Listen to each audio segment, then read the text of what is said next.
momento mais importante do nosso programa. Amém? Você está preparado? Abra o seu coração para ouvir a palavra de Deus.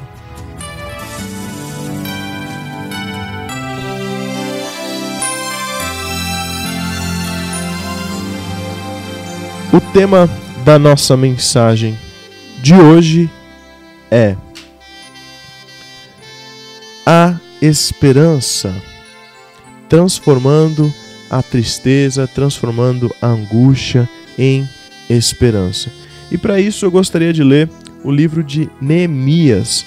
Você encontra o livro de Neemias aí na sua Bíblia. Livro de Neemias está no Velho Testamento, depois de Esdras. Neemias, capítulo 1, o verso 4, que diz: Quando ouvi estas coisas, sentei-me e chorei. Passei dias lamentando, jejuando e orando ao Deus dos céus. A gente vai falar sobre a vida de Neemias. E se você estudar um pouco a história de Neemias, a reação dele ao ver Jerusalém destruída foi essa: chorar. Ele chorou. Quando ouvi estas coisas, sentei-me e chorei. Naquele momento, a tristeza de Neemias foi tamanha que ele não tinha forças para nada. Ele não sabia o que fazer e nem por onde começar. Você tem se sentido assim? Você se sente assim? Tem determinadas coisas que você faz que você não sabe nem por onde começar? A gente vai ver aqui como Neemias fez e a gente vai vencer essa luta. Mas ele não podia demonstrar esse desespero. Ele não podia demonstrar isso para não desanimar o povo de Deus. Então ele teve que tomar uma difícil decisão. E ele tinha que fazer algo por Jerusalém. Ele sabia que ele tinha que fazer algo por Jerusalém. E a Jerusalém destruída simbolizava a situação que muitas famílias, igrejas e vidas que estão sendo oprimidas. Então, Jerusalém destruída, ela pode simbolizar hoje para a gente, então, famílias, igrejas e vidas que estão sendo oprimidas, estão sendo destruídas. Neemias representa o servo ou a serva de Deus que vê essa situação e se entristece. Fica então no dilema de se desesperar ou dar esperança para aqueles que precisam. Então a gente vai tomar essa situação para as nossas vidas. Por pior que seja uma situação que você esteja passando, vale a pena você ter esperança. E hoje eu reafirmo essa esperança para você. Por pior que seja uma situação, vale a gente lembrar de algo: a esperança não confunde, porque o amor de Deus é derramado em nosso coração pelo Espírito Santo que nos foi outorgado. Isso você pode ler em Romanos 5:5. Quando estamos tristes, não conseguimos pensar. A gente não consegue tomar decisões sábias quando a gente está triste. Parece que a nossa mente tem um bloqueio, parece que a nossa mente ela fica bloqueada e a gente age de maneira totalmente contrária. Por isso precisamos aprender como alimentar a esperança em situações de desespero. É muito fácil a gente ter esperança quando está tudo bem. Por exemplo, você sabe que você tem algo importante para fazer, então você tem esperança porque, por exemplo, vai ser algo bom. Vou dar um exemplo aqui. Eu me casei recentemente e a gente tinha essa esperança, e era uma esperança boa. Poxa, o dia do nosso casamento, ele vai chegar, ele tá chegando. E a gente tinha a esperança que estava tudo bem, que ia acontecer tudo de maneira perfeita, de maneira linda, mas era uma esperança boa. A gente não estava desesperado. A gente precisa aprender então a alimentar a esperança em situações de desespero. Seria totalmente diferente se a gente tivesse desesperado uma outra situação. Você fica pensando, poxa, minha família está passando por isso. É muito mais difícil você ter esperança quando você está numa situação ruim, quando você está vendo uma situação ruim. Porque eu digo para você aqui, há esperança. Fique firme, continue acreditando, porque há esperança para você. Mas você diz, poxa, a situação é tão difícil, é tão... Como assim há esperança? Como pode haver esperança? Então a gente vai aprender a ter esperança em situações dessa, em situações de desespero. Você está sem esperança? Você perdeu as suas esperanças? Vamos ver como Neemias conseguiu transformar a sua tristeza em esperança. Primeiro, ele orou. A oração deve ser em primeiro lugar. Primeira coisa que você deve fazer então é orar. Orar. Neemias, no capítulo 2, do verso 1 a 5, diz assim: No mês de Nissan, do 20º ano do rei Artaxerxes, na hora de servir-lhe o vinho, levei-o ao rei. Nunca antes eu tinha estado triste na presença dele. Por isso o rei me perguntou, por que o seu rosto parece tão triste se você não está doente? Essa tristeza só pode ser do coração. Com muito medo, eu disse ao rei, que o rei viva para sempre. Como não estaria triste o meu rosto se a cidade em que estão sepultados os meus pais está em ruínas e as suas portas foram destruídas pelo fogo? O rei me disse, o que você gostaria de pedir? Então orei ao Deus dos céus e respondi ao rei, se for do agrado do rei e se o seu servo puder contar com a benevolência do rei, que ele me deixe ir à cidade de Judá onde meus pais estão enterrados, para que eu possa reconstruí-la. Então a primeira atitude que a gente vê aqui é que Neemias foi orar. Se você prestar atenção no verso 4, o rei me disse, o que você gostaria de pedir? Então orei ao Deus dos céus. E depois ele respondeu ao rei. Então a primeira atitude de Neemias foi orar. No capítulo 1, dos versos 5 a 11 de Neemias, traz uma linda oração intercessória por sua terra e por seu povo. Então no capítulo 1, do verso 5 a 11, traz uma linda oração intercessora de Neemias em favor dessa causa, em favor da sua terra, em favor do seu povo. E certamente Neemias ele fazia isso constantemente, mas agora foi com mais intensidade, agora foi com mais ímpeto. O verso 4 eu gostaria de repeti-lo. Como copeiro do rei, Neemias tinha influência para pedir alguma coisa ao rei. O rei ele ouvia Neemias. Contudo, ele preferiu dirigir-se primeiramente a Deus.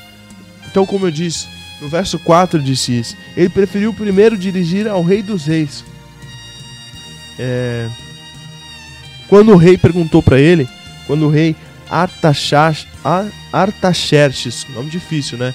Rei Artaxerxes lhe perguntou por que ele estava daquele jeito, por que ele estava triste. Antes de responder, a gente vê que a primeira atitude que ele tem é orar. Como Neemias orou ali? Você fica pensando, nossa, orou e respondeu ao Senhor? Como foi? Foi uma oração relâmpago? Ele estava tão ligado em intimidade com Deus que de maneira instantânea e automática, sabe quando a gente fala, esteja sempre orando, e você, como eu vou orar 24 horas por dia? Ele estava de uma maneira tão ligada com Deus, tão íntima, que de maneira instantânea e automática, ele orou pedindo forças a Deus. Antes de responder, ele já estava ali em oração, Deus me dá força, Deus cuida de mim. A oração traz a esperança que precisamos para vencer. Quando você não pode fazer nada além de orar, ore. Você lembra de Paulo ali em Filipenses? E um dos textos mais famosos que diz, ele podia passar por todas as coisas, e ele estava passando o pior momento da vida dele, mas ele disse, posso todas as coisas naquele que me fortalece. Ore, ore, porque por mais que você esteja passando por um momento difícil, você possa dizer: posso todas as coisas naquele que me fortalece. Antes de fazer qualquer coisa na sua vida, antes de fazer algo, por mais simples que seja, tome um tempo em oração primeiro. Tome um tempo de oração primeiro. Ore. É a oração que traz o poder para alcançar o impossível. É a oração. Você ora antes de resolver os seus problemas? Você ora antes de tratar os seus assuntos? Ou você simplesmente vai na sorte? Ou simplesmente você vai que vai? Ore. A oração, ela deve estar em primeiro lugar. Vamos ler agora Neemias 2, dos capítulos 6 a 9. Capítulo 2 de Neemias 6 a 9, que diz assim: Então o rei, com a rainha sentado ao seu lado, perguntou-me: quanto tempo levará a viagem? Quando você voltará? Marquei um prazo com o rei e ele concordou que eu fosse. E a seguir acrescentei: se for do agrado do rei, que me dê cartas aos governadores do Trans-Eufrates, para que me deixem passar até chegar a Judá. Que me dê também uma carta para Asaf, guarda da floresta do rei, para que ele me forneça madeira para as vigas das portas da cidadela, que fica junto ao templo do muro da cidade e da residência que irei ocupar. Visto que a bondosa mão de Deus estava sobre mim, o rei atendeu os meus pedidos. Com isso fui aos governadores do Trans-Eufrates e lhes entreguei as cartas do rei. O rei fez-me acompanhar uma escolta de oficiais do exército e de cavaleiros. Então a segunda coisa que a gente deve fazer é bater nas portas certas. Pedir para as pessoas certas. Além de orar a Deus, Neemias aprendeu a aproveitar as oportunidades. A rainha também estava presente, como a gente leu naquele momento. E o momento seria propício para sensibilizar o rei. Ele pediu ao rei então um tempo para realizar a obra de restauração dos muros de Jerusalém, bem como todo o material necessário. O rei não somente permitiu, como também patrocinou toda a reconstrução da cidade santa. Neemias sabia que precisaria de muitos apoiadores, por isso também pediu cartas do rei para os governadores que estavam além do rio Eufrates, no caminho para Jerusalém. Pediu uma carta para o guarda da floresta real que lhe fornecesse madeira para a obra. Também levou com ele uma escolta de soldados do rei e cavaleiros para fazer a sua segurança. Olha que maravilha! Com estas cartas, por onde Neemias passou, as portas seriam abertas. Jesus prometeu que batei e abrir-se-vos-á, e quem bate, abrir-se-á. Precisamos parar de ficar lamentando e aprendermos a bater nas portas certas, nas portas que estão diante de nós. Existem portas esperando para serem abertas, bastando apenas uma iniciativa nossa. Muitas pessoas reclamam que não têm um emprego, mas elas não se esforçam suficientemente para tal, ou não aceitam um serviço que seja inferior ao que elas desejam. Certa vez eu aprendi que depois de uma porta sempre haverá outras. Isso é verdade. Depois da sala da sala principal, vem a porta da cozinha, vem a porta do quarto, vem a porta do banheiro. Então precisamos entrar nas portas que estão abertas e bater em outras para que elas também se abram. Você está batendo nas portas certas?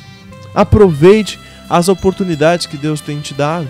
Se você acha que é pouco ainda, continue abrindo as portas, continue, porque Deus ele vai abrir as outras portas para nós. Saiba usar as oportunidades, saiba usar os momentos. Terceiro ponto que Neemias fez, ele avaliou a situação. No capítulo 2, verso 11 ao 18, diz: Cheguei a Jerusalém e depois de 3 dias de permanência ali, saí de noite com alguns dos meus amigos. Eu não havia contado a ninguém o que meu Deus havia posto em meu coração que eu fizesse por Jerusalém. Não levava nenhum outro animal além daquele em que eu estava montado. De noite saí pela porta do vale na direção da fonte do dragão e da porta do esterco, examinando o muro de Jerusalém que havia sido derrubado e as suas portas que haviam sido destruídas pelo fogo. Fui até a porta da fonte e do tanque do rei, mas ali não havia espaço para o meu animal passar. Por isso subi o vale de noite, examinando o muro. Finalmente voltei e tornei a entrar pela porta do vale. Os oficiais não sabiam aonde eu tinha ido ou o que eu estava fazendo, pois até então eu não tinha dito nada aos judeus, aos sacerdotes, aos nobres, aos oficiais e aos outros que iriam realizar a obra. Então eu lhes disse: vocês estão vendo a situação terrível em que estamos. Jerusalém ele está em ruínas e as suas portas foram destruídas pelo fogo. Venham, vamos reconstruir o muro de Jerusalém, para que não fiquemos mais nessa situação humilhante. E por fim o verso 18. Também lhes contei como Deus tinha sido bondoso comigo e o que o rei tinha me dito. Eles responderam: sim, vamos começar a reconstrução, e se encorajarem para esse projeto. Então eles se encorajaram para o projeto. Então a gente deve avaliar a situação. A gente deve avaliar a situação que a gente faz. O passo de Neemias de avaliar a situação, avaliar aquele projeto, foi o seguinte: como ele avaliou aquela situação que ele estava passando. Ele foi até Jerusalém para ver pessoalmente como estava. Então, antes de qualquer coisa, a gente deve avaliar a situação. Por exemplo, antes de você contratar um serviço, o técnico ele deve avaliar o produto. Então, Neemias ele foi até Jerusalém para avaliar a situação. Chegando lá, no verso 12, a gente leu: não declarei a ninguém o que meu Deus me puser no coração para eu fazer. Depois de olhar tudo que ele fez, tudo como estava, a situação que estava, e levantar as informações necessárias, aí então Neemias expôs o que desejava para o povo da cidade, pedindo o seu apoio. Quando ouviram então a sua proposta, todos se animaram e fortaleceram as mãos para a boa obra. Então, se Neemias tivesse transmitido sua tristeza para o povo, ele não teria conseguido, por exemplo, animar aquele povo para ajudar a ele. Por isso, antes de agirmos, antes de demonstrarmos, precisamos aprender a avaliar a situação para sabermos como agir e como fazer de maneira correta. Também é importante saber esperar no momento certo para qualquer atitude. Não faça nada sem pensar. E como a gente já falou aqui, não faça nada sem antes orar a Deus. Não faça nada sem antes colocar em oração. Também é importante saber então esperar o momento certo. Muitas pessoas elas têm errado porque são precipitadas, porque acabam colocando os pés pelas mãos. Muitas pessoas erram por precipitação, entrando em lutas que não estão sendo preparados para enfrentar ou fazendo contas que não têm condições de pagar. Jesus ensinou que antes de qualquer investimento ou de qualquer batalha, precisamos calcular, precisamos analisar. Abraão também avaliou a sua situação.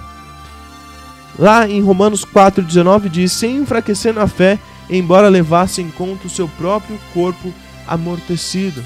Então ele também avaliava as situações que ele passava. E antes de fazermos qualquer coisa, precisamos aprender a reconhecer nossas dificuldades e mesmo assim ter fé suficiente para enfrentar os problemas, trazendo esperança para outras pessoas. Tire um tempo para refletir, tire um tempo para planejar e principalmente orar antes de qualquer coisa. Você já avaliou a situação que você está passando? Antes de tomar qualquer atitude, avalie, planeje, reflita. Antes de qualquer coisa, ore. Deus é poderoso acima de tudo.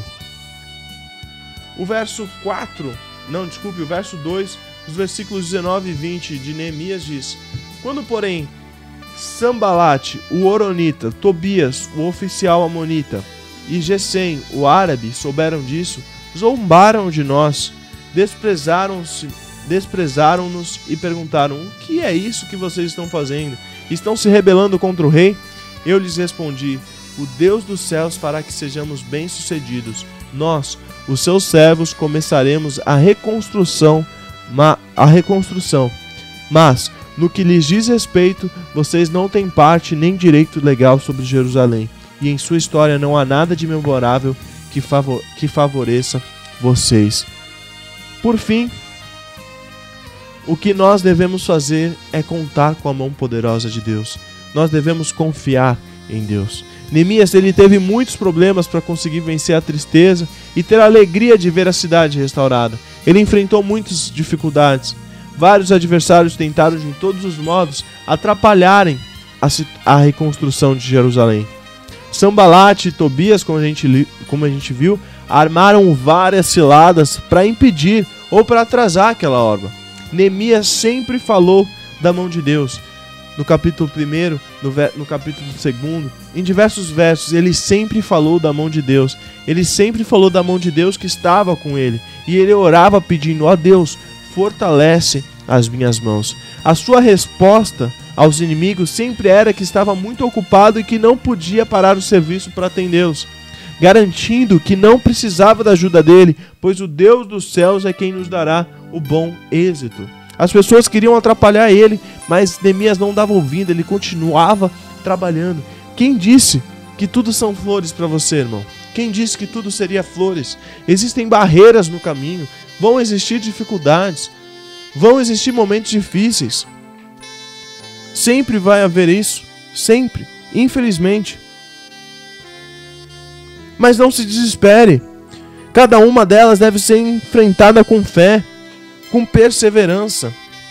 Deus, ele não atrasa.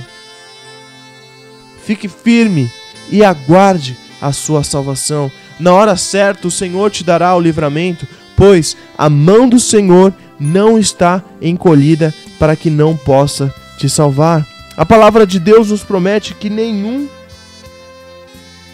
há que possa livrar alguém das minhas mãos. Nenhum há que possa livrar alguém das minhas mãos. Agindo eu, quem impedirá? Agindo eu, quem impedirá? Quem vai impedir, meu irmão?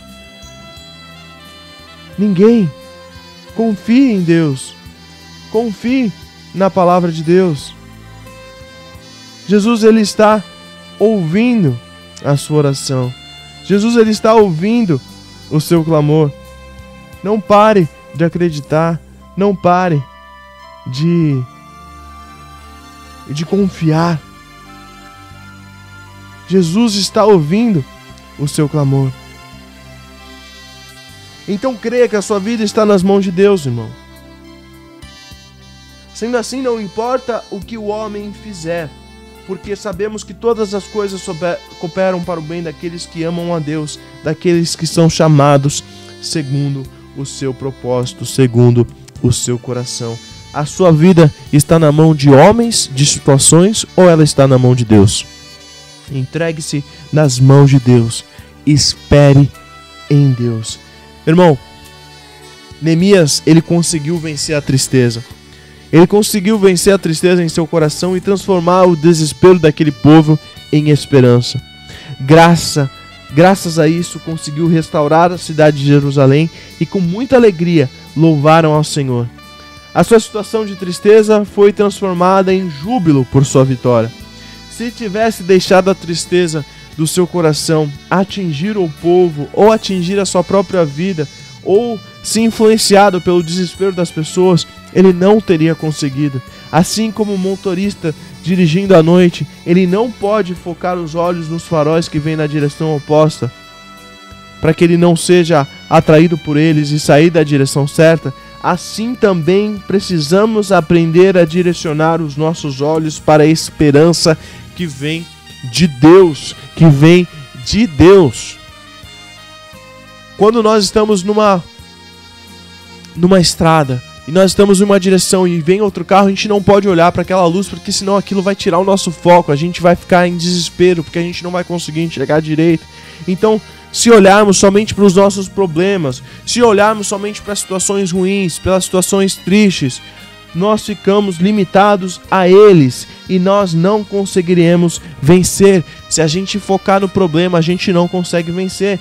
Mesmo que tudo pareça tão difícil para você, continue esperando contra a esperança, até que o Deus da esperança vos encha de todo o gozo e paz no vosso crer, para que sejais ricos de esperança no poder do Espírito Santo. Nunca desanime, mesmo que para o homem não haja qualquer chance. Para Deus nada é impossível. Nunca desanime, mesmo que para você, mesmo que para os homens, mesmo que para os médicos, para os juízes seja impossível, não haja qualquer chance. Para Deus nada é impossível. Não deixe o desespero tomar conta de você, porque ainda há esperança. Deus abençoe a sua vida em nome de Jesus. Aleluia. Glória a Deus.